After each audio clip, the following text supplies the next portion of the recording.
إنساني داعي أبي مدعو أو كسي كدعوي أكا بيناسه أو يا پیغمبري خاص الله سبحانه وتعالى تو أجيت لاي كسانك شارزان أهل كتاب بو تو يا هر كسيك دعوة دك هر قومي دعوة دك دبي بزاني أو تش علمي كان بيه تش ثقافتي كان بيه چونك الروبروي كومل الشبهات دبيته كومل أصول يعني هيا بويا هر كسي دعوة أكيد دبي أو خلق بناسي وخالي كتير أويك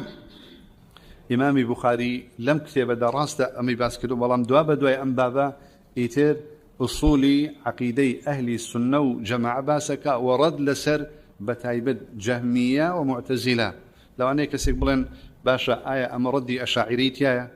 چونك لسردمي إمام بخاري دا أشاعرة نبو بلام هر كسيك لا أشاعرة وغير أشاعرة حد فرقيك لفرق تر تأويل صفات تعطيل الصفات هر جوريك يعني قولي جهم وقولي اعتزال ببا همان حكميها بوي كردي جهمية واعتزال دراية هر كسي قولي أواني هبه كتابك رد لسري